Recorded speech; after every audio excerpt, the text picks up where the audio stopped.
Let's go, Rider Nation. I'm ready. I'm ready. Yeah, here we go. Here we go. It's a feeling now. Get 'em high, get 'em low. 'Cause we're dealing now. Everybody's giving it all they got. 'Cause we're ready. Well, joining me on the Piffles podcast, a special episode. It's a very special guest, someone who needs absolutely no introduction at all. Former player, president, and CEO of your Saskatchewan Roughriders, Mr. Jim Hopson. Mr. Hopson, thank you for sparing some time with us. Oh, thank you for having me. Now, I heard your interview on the Sports Cage. I read the interview you did with Taylor Shire of the Leader Post. First off, Jim, how are you doing right now?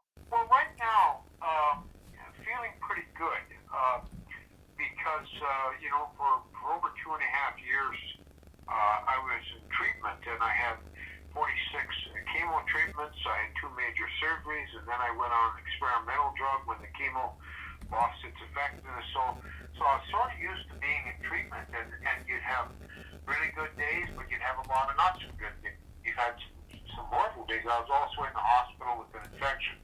So off of treatment, and we won't know where the cancer's at until my next blood test, which is coming up soon. But so I'm feeling pretty good overall. I kind of lost my appetite. I've lost a lot of weight, but I'm starting to get it back. So I got to say that overall, other than I get fatigued and that, doing okay right now. Doing okay. Now, one of the things in your first interview recently that really got to me, and I'm already started to tear up right now, is when you started talking about how much time you have left. For those that haven't heard that interview, how long do you expect to still be with us, Jim? Well, my oncologist and the cancer clinic, of course, they're reluctant to try and be exact because they just don't know, and they've got to look at where I'm at and all that kind of thing. But it could be 3 months. I don't think more than 3 to 6 maybe. But you just don't know. Cancer is unpredictable, and if it is spreading and if it gets into my lungs and so on, things can happen more rapidly. So now, I personally really want to see the Rider team play their first regular season game this year. So that's sort of my goal, is to get into the early summer and see how the Riders are doing and so on. So that's going to continue to be my goal, but we don't know. I guess none of us know, but in the end, I know that it is finite and it's not going to be. Miracles happen, but I'm trying to be realistic and plan to enjoy the time I have. That first game, obviously, you're still a fan. You grew up a fan of the team. You played for them, obviously. You're still clearly paying attention to to the team now and what they're doing. And maybe that's where we'll start, is after back-to-back seasons that they've had, 6 and 12. What do you like about this version of the team that we'll see this year? Well, I'm really liking Corey. I was talking with Jeremy about a week ago, and Corey was still here. He hadn't gone home to get packed up to move, and he put Corey on the phone. We had a nice chat. Everything I've seen and heard is a great communicator, but holds himself and his players accountable. Really good defensive coordinator, has done a great job in Toronto and that sort of thing. And I think, and I hear from J.O. and so on, they like the staff that's put together. Relatively young, but a lot of guys with CFL experience and won Grey Cups and so on. So hearing good things. I sent them a note today, the two of them, and I said, I like the signings. They're coming pretty regularly now, and they're getting some guys locked up, and of course they still got some work to do. But I did say to them, I said, the signings are great, but at the end of the day, it's wins and losses, and they know that. And but it feels pretty good, and I think fans. I had a good friend who told me that's it. He's done, giving up the season tickets. Well, since Corey signed, he went in last week and he bought a season ticket. So I think good. a lot of kind of getting excited, and we've been disappointed before though, but I am a fan. I mean, I became a fan in '66, and I was in high school, and the Riders won the Grey Cup, and little did I did start playing football at grade 10, so little did I know that one day I'd sit in the locker right across from Ronnie and George Reed would become a great friend. Like those, those are stuff of dreams for kids from Saskatchewan, and so it's been a great ride. It's been incredible, really. Well, you see the coaching staff now, and you have Mark Mueller on there, of course, grandson of Ron Lancaster. You played with Ronnie here. Yeah. How cool is it to see someone like Mark, get a real opportunity here in Saskatchewan to further his coaching career and make a big name for himself? I was happy for him. I've followed his career since he was quarterback with Rams and went to Calgary as a relatively young guy and worked his way up and has done a good job there by all reports. I know Huff and Dickinson really like him. I give him credit though, for coming back because being Ronnie's grandson and coming back to the place where Ronnie made his reputation. If he succeeds, awesome. But if he has some bumps in the road, of course he's going to hear about it. But Ronnie never let criticism get to him. Even in his great years, there would still be critics. Ronnie threw a few interceptions, in fact, quite a few sometimes. But he was a winner. He was a competitor. I know when we played together, he'd throw an interception and he'd come back to the sideline and he'd go, good as a punt, good as a punt. And, he'd take it off and on he'd go. He and George, very similar. Unbelievable competitor. Lived to win. He could throw for 300 and some yards and 4 touchdowns, and if we lost, he was not somebody you wanted to be around, but he could throw for 150 yards, and if we won, he was a happy camper. It was all about winning for Ron, and George too. That's who they were. Huh? I've heard this story a few times. Maybe our audience hasn't. Can you talk about the time that you were on kick return coverage? Actually, kickoff coverage is what happened. It was we're down in Hamilton, second game of the 2 games we used to play down there in 4 or 5 days. It was hot and muggy. And Pete Wysocki, who went on to have a great career with Washington in the NFL as a special teams guy and now linebacker, he was whipped, and he came to me and he said, "Hockey, you got to take me. You got to take my place out there." So I went out. We covered the kickoff, and nothing was said at that time. But when we had our film study after we got back, the coach was going, "Who's 52? Who's 52?" And he said, "What are you doing on kickoff coverage?" I said, "Well, he needed a break." He said, "I don't care. I never want to see you on kickoffs." It was kind of bad because there was a line of guys going down, and here I am chugging along, about 5, 8 yards behind everybody. But anyway, it's funny the things you remember, but those kind of things. Another one that was, we were actually playing in Calgary in '76, last game of the season. We had to win to get home field, and I was starting at left guard playing against John Helton, and I had the great infamy when I took 3 penalties in a row. I got called on a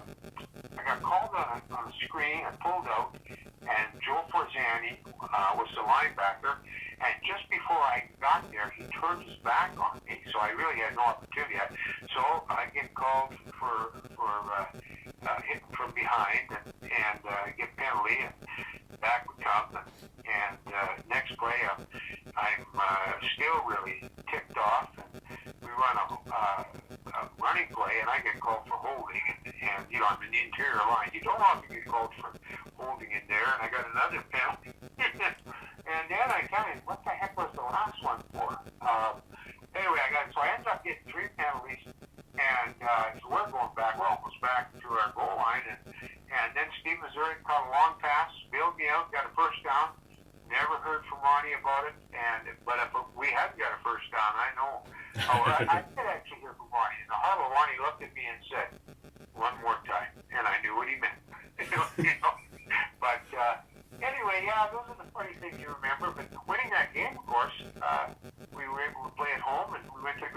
So yeah, it was pretty good ending to the game. Huh? Well, what was it like playing for the Riders? You grew up cheering for them, and then obviously, Ronnie and George, you watched them play. What was it like playing with them? I think Steve Mazurek and I went out together. We got asked out as junior graduates, and I'll be honest, I was intimidated. This is a very good team. With Clyde Brock and Ralph Galloway and Larry Bird, Jack Abington, the offensive line, and Gary Brandt, and so on, and George and Ronnie, of course. And this was a veteran team. This was not a bunch of rookies, and so they turned over very few guys. So we knew we had to have some luck, and we had to do our absolute best to make the team. And lo and behold, Steve made the team right out of camp, and didn't start that year, returned punts and so on. And I went on what they called the junior protected list, and then on the 15th of September they had to make a decision, and they put me on the roster. So, I gained confidence. I learned that year, and in the next year, '74, Jack Abington was up with a knee injury and had an operation, and I ended up starting right from day one in our exhibition season, and I started left guard, and I also started 5 games at right tackle. So, to go from, being a junior player to starting in the CFL on the Saskatchewan Roughriders, that was a pretty big deal. That was a very big deal. Now, after your playing career, obviously you a teacher, but coming back to football, getting the opportunity to be president and CEO of the team. First off, how did that come about, and were you terrified at that at all? No, I wasn't, but it was interesting. I actually was teaching my last couple of years with the Riders up in Hopson, started there in '75, and went on to have a 30-year career in education as a teacher, principal, and director of education. And I loved it. I absolutely loved it. And I told people that my working career would have ended after education. I'd have been very proud of what I was able to do and had great memories and so on.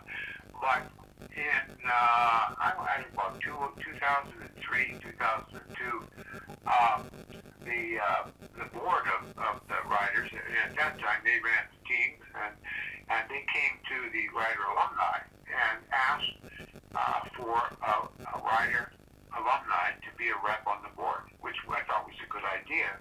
Lo and behold, the alumni voted for me to do that, so I did, and so I had that experience of being on the board and kind of seeing the inner workings, getting to know Roy Shivers.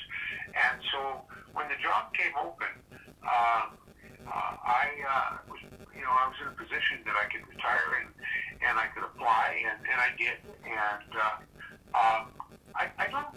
I think I was lucky because of the timing, because we'd gotten better, absolutely. Roy made the team better, and Brad brought in some good players. But I actually took a pay cut when I went from being the director of education to the first president and CEO.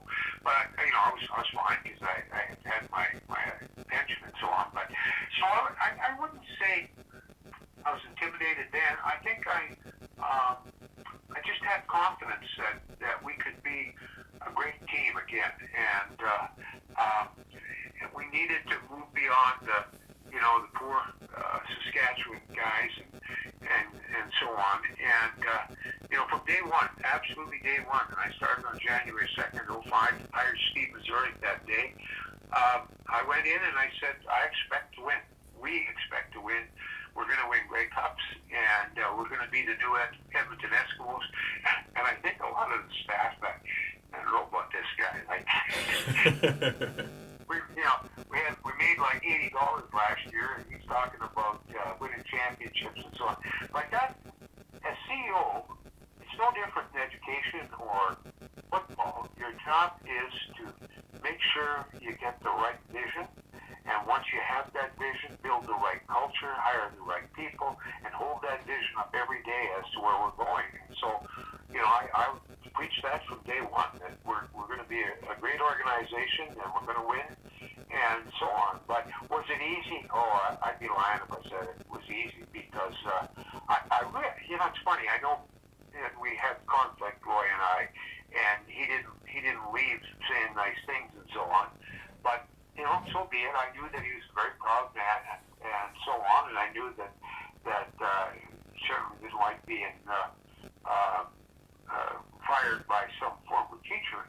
But, I just felt we reached the point, we weren't getting any better, and I just felt that we had to change things, and Roy did not want to change Danny Barrett as the head coach, even though his wife and his daughters told me he did too. He told me many times, we came together, we'll go together. Well, they didn't quite go together.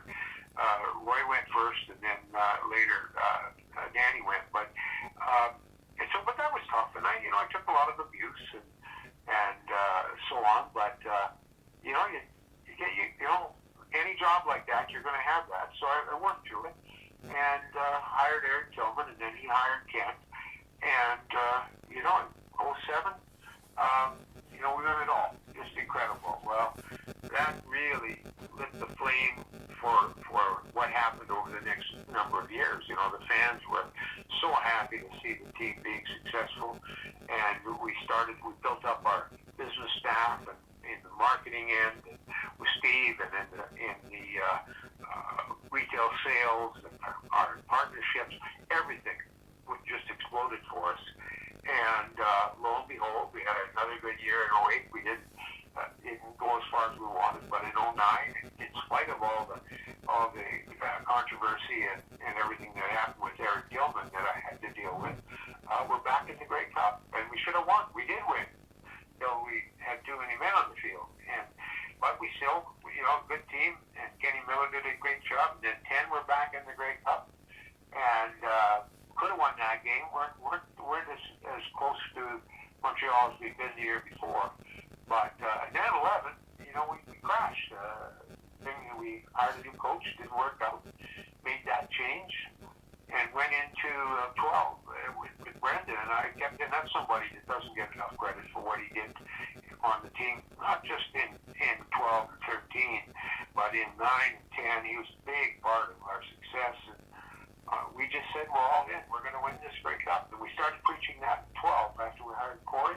And it was, that was the goal. Anything less, we weren't going to be successful. We were going to win the Grey Cup, and we're going to win it at home. And lo and behold, we did. So, that was an unbelievable experience. And I still think that when we won it, 13, that we could have won it again in 14. I really felt we were tracking very well. We had a great record. Rolling along, and then we lose our quarterback. Double D goes down, and our backup goes down, and next thing you know, we're struggling. We just lost our momentum, and then of course the wheels came off even more so the year after I left, and we've had some up and downs. We had some good years, and we had a good first year with Dickie and so on. But the last couple of years have been not good at all, and especially when you end 2 years in a row the way we did. We weren't playing with pride, it seemed, and I was really embarrassed when we had the George Reed Day and paid tribute to George, and we went out there and stunk and so on. So but I feel good. We're going to be back. We've been up and down, and I have confidence in J.O. I know he's taking a lot of heat, but this is his hire. This will be his team. He knows it.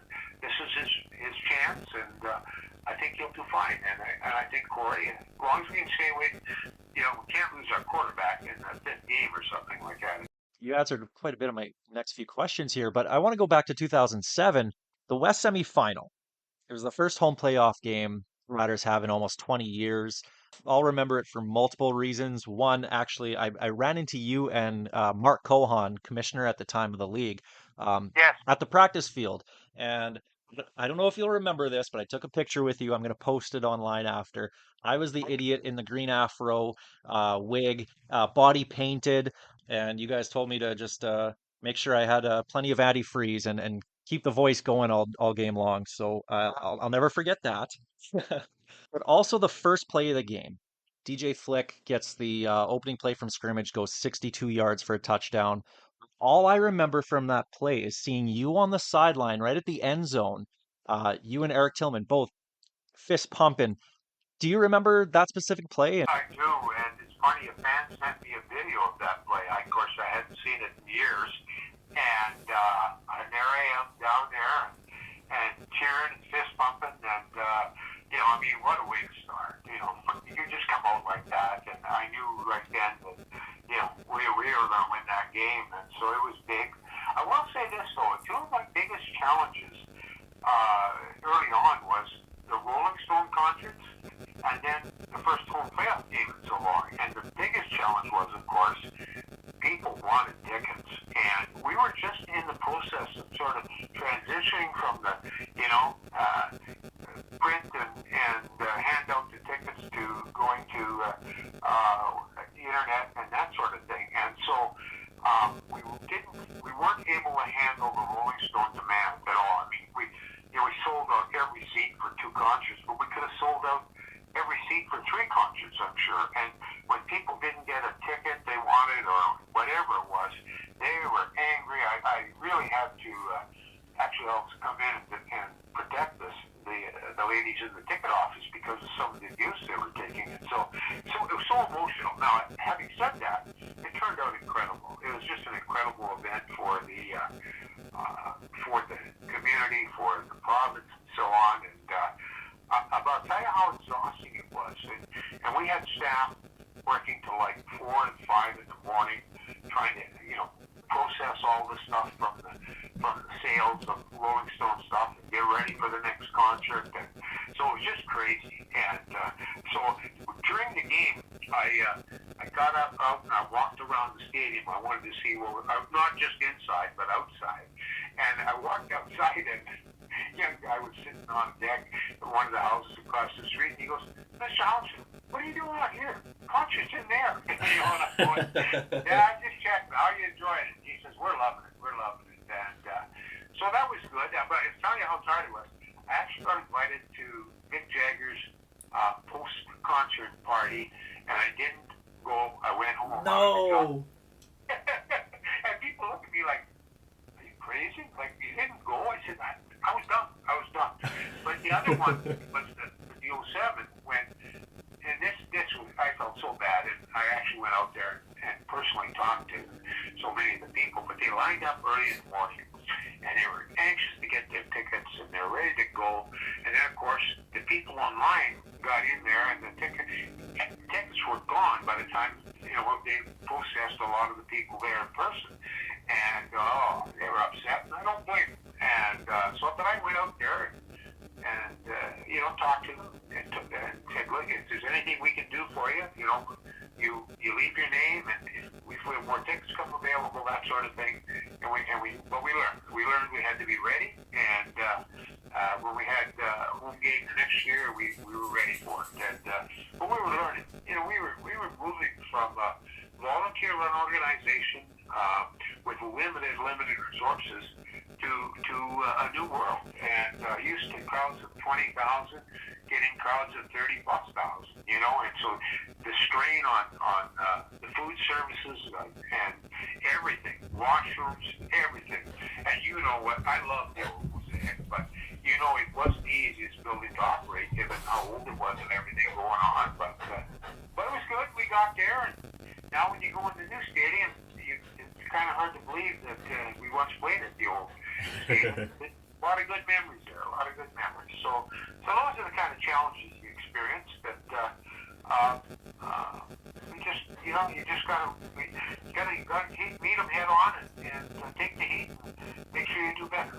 When you took the job as president and CEO, obviously with the team only winning, 2 Grey Cups prior to that, probably not a lot of pressure on winning, but now that culture has been set, how much pressure is someone like Craig Reynolds under right now? A lot. I still talk to Craig quite often, and the expectations, with the success we had, and he's had some success. We went forward, but in the new stadium and everything, it's challenging, and he knows it. He's well aware of it, and he knows that the answer is we need to win. That's the cure-all, and I think they do so many things well now. The game day and all of the things that go on in the stadium, the involvement in the community, and so I think they're running a good business, but that's not enough. You gotta win. the pressure's there, but he's very optimistic this year. So I'm hopeful that we can make the playoffs. And I think if we do that this year, the fans will be with us and build from there. And look at what Montreal did. They, in 1 year, really turned it around with our old quarterback and offensive coordinator, which number one's up. I have two more for you. I know we're going a little bit long here. I want to get to your call to the Canadian Football Hall of Fame in 2019. You go in with a class with Swerve and Mervyn Fernandez, Terry Greer, David Williams, John Cornish, Ernie Pitts, Frank Smith, some all-time names there, and Jim Hopson. Not that that's not an all-time name, but these are guys you watched play and were like, damn, these are incredible players. What was it like being told that you're going into the Hall of Fame? It was unexpected, and because there's a lot of guys that could be in there and maybe should be in there, and a lot of times the call doesn't come right away, and it's maybe 10, 15 years, that sort of thing. So to get in was incredible. I was very honored. It was a great experience. My wife Brenda, who's so important to me, she was there, of course. My son and his partner, and my mom, and Steve Mazurek, and my sister Wendy. And so we just had it was incredible, and I can't say enough about how we were treated and everything else. And it's funny, I didn't know David Williams at all before we met at the hall, and I probably get a text every week or two from him. How you doing? What's up, big guy? And he's down in the States, but we just kind of connected. And he really well, all the guys were great. John Cornish, I when he played it, he wasn't my favorite player. I mean, 10 years, and he's really good, but I kind of got the impression he was kind of arrogant in that. But we actually hung out quite a bit. He and his girlfriend, and a good guy, and really understood his place in the world and what he needed to do going forward as a former player and what he could contribute. So highly intelligent, and so yeah, it was just a great experience. And I also was stunned not that long afterwards to be put into the Mike Ditka Greta and Greats down in Chicago. Yes. So I didn't that one coming either. But I have a good friend, Paul. He keeps saying to me as I've had these honors, he says, aren't they running out of the halls they can put you in? I said, yeah, I think they're getting pretty close, Paul. Jim, I know you got to run here. But I will leave this to you. Final words on the Piffles podcast to you. You have all of Rider Nation's attention right now. What would Jim Hopson like to say to the best fans in the world? Well, first of all, thank you. I loved our fans and interacting with them, and they still treat me very, very well. But I'd also like to say, as I deal with this cancer thing, if you suspect something's wrong, whether it's blood in your stool or your bathroom habits have changed or you got a lump, get checked. If I'd have gone in 6 months, maybe, but a year earlier for sure, I probably wouldn't be sitting here having this conversation. So please do that. It's important to me. And also, if you do get diagnosed at some point, have great confidence in the cancer treatment we have here in the province. I cannot say enough about the Alan Blair Clinic at the Pasqua and the kind of treatment I've had, the kind of support and so on. And it's continuing now, even with no treatment. I get palliative nurse and care once a week. She was out this morning to check and so on. So, yeah, just, take care of yourself and so on. And I know that, and we'll go back to the football, I know it's hard, but be patient. I got a lot of confidence in this guy, and I think the staff, which is equally important, are going to be strong. So, get out there. And I know there's, it can be a little tough. It's not cheap anymore, but, I was talking to a friend this week, and he went down to a Golden Knights hockey game, and I know they complained at the stadium about $9 beer and $10 beer. when he got through the exchange, and they were the big glasses of beer, so whether one and a half or